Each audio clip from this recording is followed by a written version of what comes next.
of heaven is like a treasure in the hidden field. Magandang buhay sa lahat ng ating mga katiats na nanonood ngayon at sa mga bago pa lamang sa channel, huwag kalimutan i-subscribe ito. Click that red button down below para palagi kayong updated. At sa aking avid follower, out muna tayo kina Freddy Soriano, Victor Aliaga, Elben Pamaran, Joy Navarro, Diego Gabrenes, J. Christ Kabigat, Ben Siliuti, Robert Cabonilla, shoutout din kay Rogelio Cortez, Jane Sirinio Ira, Hyacinth Fimia, Pangus Sylvester, Rovelyn Lopez, Pedreto Ray, Lini Alu Sado, Neil Wine, Renz Vlog, and lastly kina Leonie Gamos, Aidsmar Bilarde, Marcel Gundaya, Rendon Mundala, Edgardo Lagarto, at kay Jeffer Makiran, at sa mga hindi nabanggit na pangalan, shout out sa inyong lahat. Tayo na ngayon magpatuloy sa ating decoding. Okay mga katiyats, atin na umpisahan ang pag-analyze ng treasure marker na ito underground. Ito'y sa palagay ko ay nakuha nila below the surface of the ground sa 2 meters up to 3 meters deep ang mga ganitong klaseng small marker. Okay, at ano nga ba ang mga kahulugan nito? Atin yan babalikan mamaya. Atin muna tingnan ang iba pang nakuha nila underground. Ito yung shell na spiral. Ito yung true and true na bato na may butas. Ito yung puso. At ito pa yung ibang grupo ng spiral shells. Kung napansin nyo ay gumagamit siya ng iba't ibang klaseng spiral shells.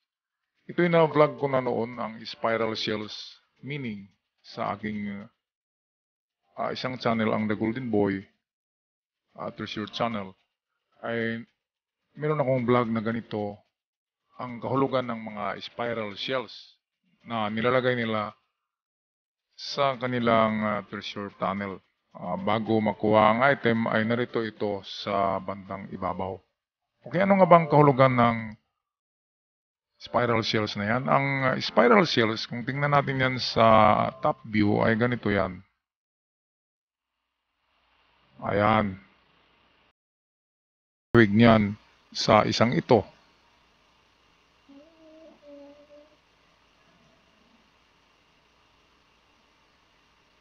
Okay. So itong pangalawang ginawa natin yan ay ahas. Ang ganyan ng klaseng ahas na naka-spiral na parang katol, yan ay nagsasabi na treasure in the center below. Okay, example, kung ito yung surface ng lupa at narito yung nakita nyo na ahas, nakapulupot, or kahit nandyan siya sa ilalim ng lupa, nakapulupot pa rin, ang ibig sabihin ay sintro, patuloy kayo sa baba.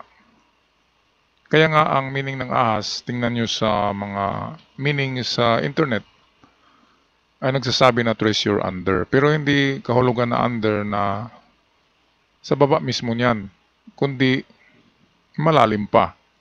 May kalaliman. Okay? Halimbawa dito yung bato na may marka na nakapulupot na ahas or parang ensaymada, ibig sabihin ay in the center down below, tama nga na treasure down, pero hindi mababaw.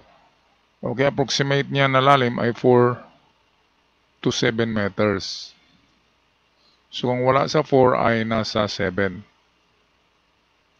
meters deep ang item. At kung maka-encounter pa kayo sa 7 meters ng iba pang treasure marker, ang ibig sabihin niyan ay malalim. Mas malalim pa. Okay, so kaya nga sila gumagamit ng ganito, matulis ito. Matulis siya. Hindi naka-spiral yan sa loob. Ganon din ito. Spiral din yan. Matulis din yan. Ang matulis na shell ay matulis na ganyan na shell ay nagsasabi yan ng mga layers ng itong treasure tunnel. Halimbawa dito, ito, tingnan natin to, 1, 2, 3, 4, 5, 6. So pwedeng 6 meters deep ang mga ganyan. Dito naman ay mayroong 1, 2, 3, 4. So, 4. Dito ay mayroong 4, 5. So, ito, kunin lang dito ang average. I-add lang itong 3 na ito at i-divide by 3. Yan ang average deep, average na lalim ng ng item. Okay, so merong ganyan ang mga kahalagahan at meaning ng mga spiral shells na yan. Lalo na ito, malalim ito. Kasi matulis siya at mahaba. So 1, 2, 3, 4, 5, 6, 7, 8, 9, 10. So pwedeng 10 maximum na lalim in meters.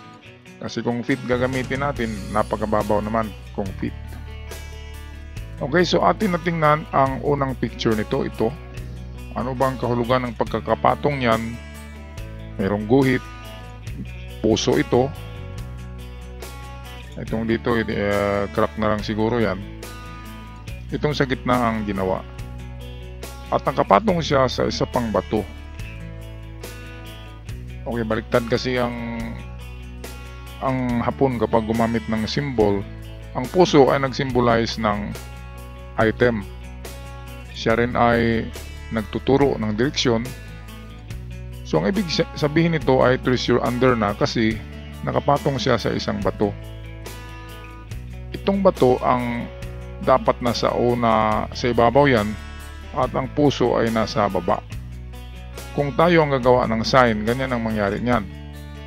Ibig sabihin, pag tinanggal natin itong bato, makikita natin ang item, ang puso, which is ang treasure ay nasa baba ng puso. Ngayon dahil sa Hapon, baliktad ang kanilang pagkalagay. Okay, so tingnan natin sa aking ginawang ito, diagram. Halimbawa, dito nyo nakuha yan, ang puso. So unang gawin, kasi nakapatong siya sa isang circular rock, ibig sabihin treasure in the center. In the center below. So sa baba, sentro. Okay, at itong guhit na ito ay pwedeng nagsasabi yan ng 10 feet or 10 meters or 1 meter. Kasi isang guhit. Pwedeng 10, pwedeng 1. Okay, depende yan sa gumawa ng marker na yan. So kung 1 meter lang ang lalim pababa, galing dyan, napagkaswerte naman. Pero sa palagay ko, it can be 10 meters under. Sa baba nito. So dito yan approximately ang item. Okay, ito ay small treasure marker. Maliliit na mga bato yan. Malaki lang kunti sa kamao ng tao. So considered as small treasure marker. At karamihan ng small treasure marker ay nagtuturo talaga yan ng pababa. Minsan lang ito nagpahiwatig ng drifting. Ngayon sabihin natin na example lang na wala kayong nakuha sa 10 meters below. Dito wala below 10 meters. Walang kasign, ang lupa ay compact na. Natural na lamang ang lupa, walang layers. Walang artificial layers ng lupa. Yung artificial layers ng lupa, katulad ng hinukay namin noon, yun talaga ay sadyang mga kinulayan na lupa, pigmented, para ilagay nila na palatandaan. Example, mayroong blue layers. Okay, ang clay, hinaluan nila yan ng blue. Kaya mayroong blue layers, meron ding yellow. Wala namang lupa na yellow, pero meron din yan. Kinukulayan din yan. At minsan nagiging orange dahil sa mixture of red soil and yellow, nagiging orange ito. At meron ding red kasi merong talagang lupa na kulay pula. ginagawa din yan na layer. Ngayon malalaman nyo kung ang layering na ito ay man-made kapag halos magkapari-pareho ang kanilang kapal. Okay, sabihin natin 2 meters, 2 meters, 2 meters. So ibig sabihin yan, man-made na yan. Ngayon, ang layering ng mga hapon, sa umpisa pa niyan, makapal yan. Ngayon, pagdating dito sa baba, sabihin natin nagkulay na sila ng gray or green or white, white sand, ganyan, puting buhangin, nilalagay din yan. Sabihin natin abu, nagsusunog din kasi yan. Nagsusunog sila ng mga kahoy, hinahaluan niya ng shells, sinusunog nila at ginawang layers. So sa bandang baba, kapag malapit na sa item ay nagninipis na ang kanilang mga layer, nagiging 1 meter na lang, minsan ay nagiging 1 foot na lang. So pwedeng 1 meter, pwedeng 1 foot na lang. Kapag ganyan na ang layering ng lupa na manipis na, ang pagkulay-kulay nila ng layers, ibig sabihin yan malapit na ang item. Okay mga katits, kaya sa ganito, lalo na nakalagay diyan sa tunnel na hukay nyo itong mga spiral shells, ibig sabihin na tamaan nyo ang gitna. Ang gitna mismo ay natamaan nyo at tama kayo na magpatuloy sa inyong paghukay. So ayan, ganyan ang spiral. So go down under, below, sa unexpected na lalim. Kapag ganyan kasi na mga marami ng signs, marker na matagpuan nyo, hindi na yan ordinaryong treasure tunnel.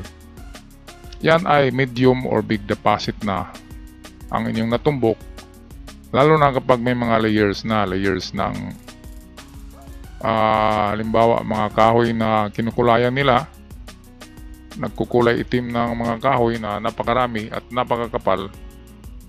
So big deposit na yan. And then mga sinunog na shells, sa umpisa hindi pa sinunog ang mga shells dyan. Sa susunod na layer, ang mga shells na yan ay sinusunog na at tinahalo na sa ibang kulay na lupa. So kapag ganyan, ang ma-encounter nyo, very positive na ang inyong tunnel. Ang problema nga lang dyan, sabi ko, kapag big deposit, nangangailangan ng financer na mayaman. Okay, pwede rin na pagtulong-tulungan lang yan ng magkakapatid sa pamilya ang paghukay, pero diyan talaga kayo gagastos sa timbering. Itong paglagay ng timbers sa gilid, tinatawag yan na casing of tunnel. Yan yung magastos. Ang daming kahoy na maubos diyan, mga pako, and of course kailangan ng magaling na panday para sa paggawa ng timbering of itong tunnel. Okay, so very positive mga ka-TH ang inyo. Hindi ko lang masabi kung gaano kalalim yan, basta expected yan.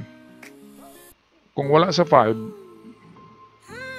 ay nasa 7. Kung yan ay sabihin natin giveaway. Ngayon kung medium deposit na yan, expected na lalim ay 30 meters. Ngayon kung yan ay big deposit, expected na lalim ay 60 meters. Okay, ako'y magpaalam ng mga ka-TH. Maraming salamat. Huwag kalimutan i-subscribe ang ating channel para palagi kayong updated sa ating bagong upload.